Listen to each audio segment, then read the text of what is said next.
Bibliomania, por Marisa Midori.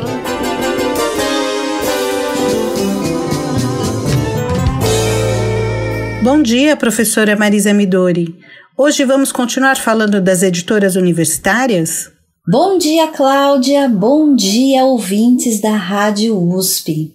Cláudia, já que na semana passada eu iniciei o assunto das editoras universitárias, eu te pergunto, qual foi a primeira editora universitária brasileira? Professora, a primeira foi a editora da Universidade de Brasília. A editora da Universidade de Brasília nasceu em 1961.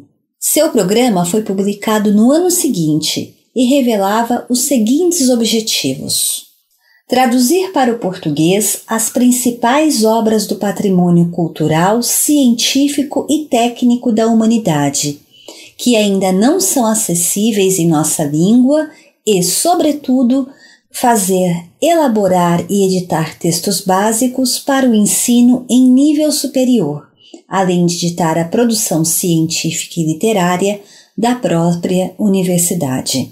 E o documento ainda continua. Somos, hoje, um dos maiores importadores de livros técnicos da Espanha, do México e da Argentina. Vale dizer que os alunos de nossas universidades estão estudando em espanhol.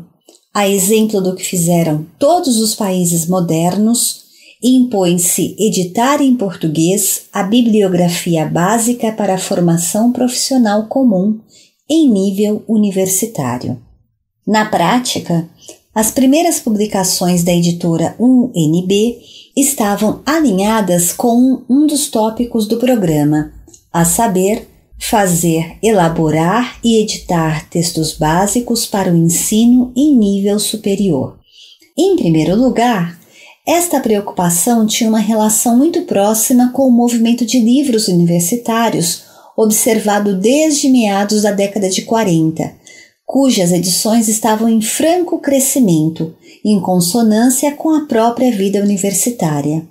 Mas também, esse projeto tinha uma relação com outros projetos intelectuais preocupados em construir um repertório bibliográfico sobre o Brasil, as famosas coleções brasilianas.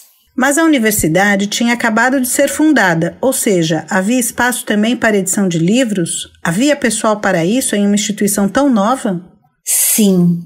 A editora da UNB nasce junto com a universidade e é apresentada no seu plano orientador como um patrimônio daquela instituição, para o qual era destinado um capital de giro relativamente gordo.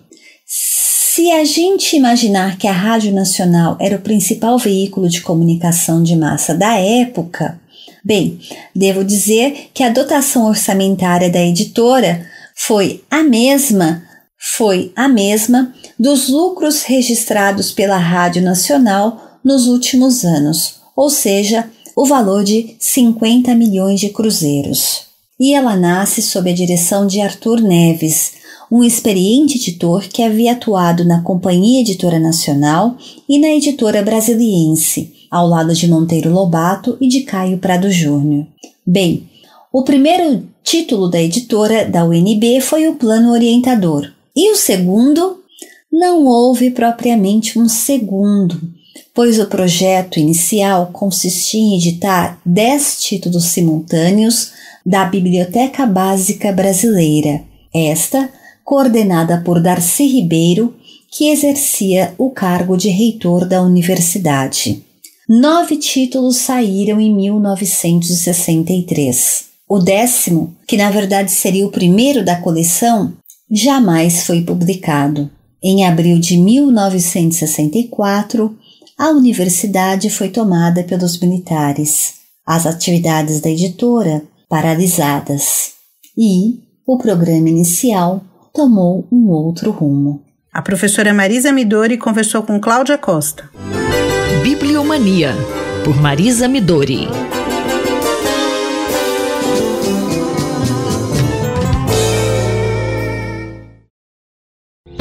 Ciência e Esporte, por Paulo Santiago. Estamos acompanhando uma onda de informações sobre a Covid-19, naturalmente o tema mais falado do momento, e notamos pesquisadores da ciência do esporte direcionando seus estudos para a Covid. Professor Santiago, que reflexões o senhor faz sobre esse fenômeno e quanto ele impacta a ciência do esporte? Olá, ouvintes da Rádio USP. Esse tema eu sei que vai gerar bastante controvérsia, bastante polêmica, mas eu queria deixar bem claro aqui e frisar que é uma reflexão que é muito importante fazer e eu não poderia perder a oportunidade de discutir temas que são até mesmo conflitantes aí, mas que servem para a gente pensar e melhorar a ciência e principalmente a ciência do esporte no Brasil. Como foi dito, muitas pessoas mudaram, pesquisadores em ciência do esporte migraram suas atuações voltando aí para a área que são mais atuais ou que estão em alta, como no caso do Covid-19. A gente sabe que houve grandes investimentos, que muitas vezes a gente não conseguiria ter esse investimento se estivesse trabalhando com ciência do esporte. Então isso faz muitos pesquisadores migrarem literalmente para surfar essa onda que vem aí de recursos que estão voltados para a área do Covid-19. O problema é que a gente precisa pensar que muitas vezes quando você migra de área, muda para uma outra coisa, muitas vezes você não é especialista, é expert naquela área. Então será que aquela pesquisa terá a mesma qualidade que se você trabalhasse, por exemplo, com basquetebol, que estivesse trabalhando, mudar para outra área de pesquisa? Eu já vi isso acontecer no passado com grandes pesquisadores que mudaram da área de esporte para a área da saúde, porque na saúde que estava sendo injetado recursos financeiros, e aí pesquisas na área da saúde desses pesquisadores não foram pesquisas de grande relevância, que apareceram com força aí na área da pesquisa, na parte da ciência, e perdemos basicamente um grande pesquisador na área de ciência do esporte. Esses modismos, vamos colocar assim, ou surfar essas ondas da onde está vindo recurso financeiro, ou da onde tem visibilidade, já aconteceu até mesmo na área do próprio esporte, onde pesquisadores migram, no caso, aí para perto de Jogos Olímpicos, para esportes olímpicos que estão em alta, por exemplo, como o surf, o karatê, que devem entrar aí nas Olimpíadas, mas também já teve na área de saúde, com o Zika vírus, chikungunya, e assim por diante. Então, é importante que a gente tenha um pensamento crítico, uma reflexão sobre esse tipo de ação, se é realmente saudável para o pesquisador e até que ponto compensa migrar para uma área que não é da sua expertise e o quanto que a ciência do esporte perde com toda essa situação. Podemos então afirmar que surfar essas ondas prejudica a ciência do esporte? Esse tipo de fenômeno pode ser prejudicial para a ciência do esporte, o caso esse pesquisador venha, de certa forma, se perder nas pesquisas ali voltadas à saúde e não tenha um retorno depois para o lado da ciência do esporte, que também é muito importante para a sociedade. Lembrando que o esporte é um fenômeno humano, então somente o ser humano, que difere ele dos animais, faz esporte. Mas também ele tem um lado bom, caso esses recursos, por exemplo, financeiros, depois sejam aproveitados para realizar pesquisas na área da ciência do esporte. Tudo vai depender de como o pesquisador aí que está tentando surfar essa onda do momento, que ele vai fazer para aproveitar os recursos e que desde que ele faça também bem feito, na área ali da saúde que ele está se propondo, nesse caso aí de temas que são mais atuais. Então, fica aí a reflexão, isso não é nenhuma crítica, é apenas para a gente pensar o quanto que isso impacta na ciência do esporte, esses tipos de mudanças que são feitas e que são, de certo ponto, até normal aí para a questão da ciência. Obrigado e até a próxima coluna. Ouvimos o professor Paulo Roberto Santiago, da Escola de Educação Física e Esporte da USP, em Ribeirão Preto. Rita Estela para a Rádio USP. Ciência e Esporte, por Paulo Santiago.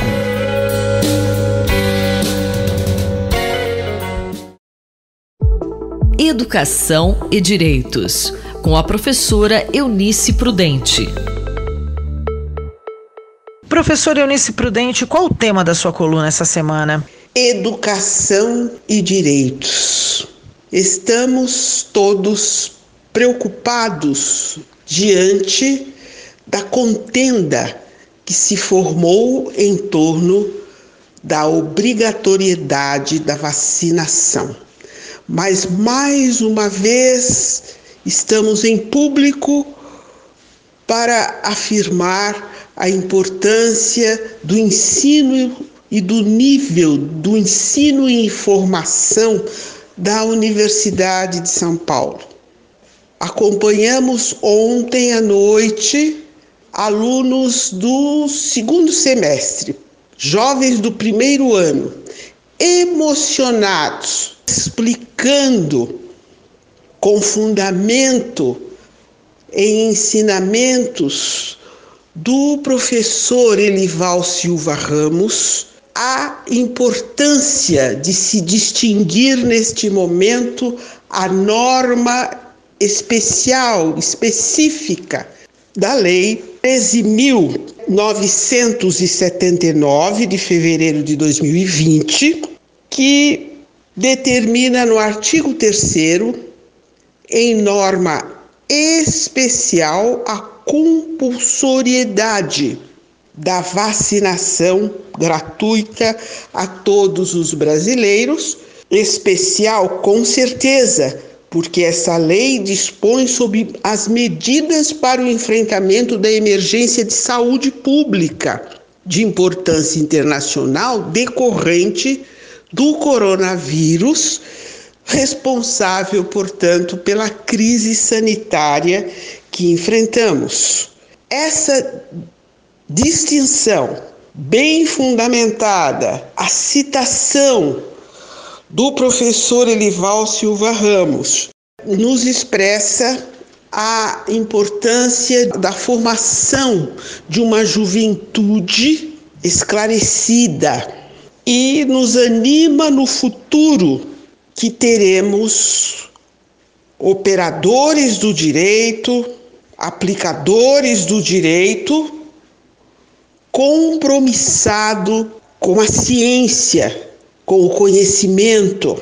Professora Eunice Prudente, o que acontece a partir de agora com essa lei que foi inclusive assinada pelo presidente da República? A partir de agora, o que aguardamos são orientações e autorizações das ciências médicas quanto à segurança e validade das vacinas que serão aplicadas, além da autorização no Brasil pela Anvisa. Lembrando também a importância e providências imediatas quanto à devida dotação orçamentária, a reserva do dinheiro público suficiente para que o Estado brasileiro cumpra essa obrigação de fazer, promovendo a vacinação gratuita a todos os brasileiros. Eu sou Sandra Capomatto e ouvimos a professora Eunice Prudente da Faculdade de Direito da Universidade de São Paulo. Educação e Direitos, com a professora Eunice Prudente.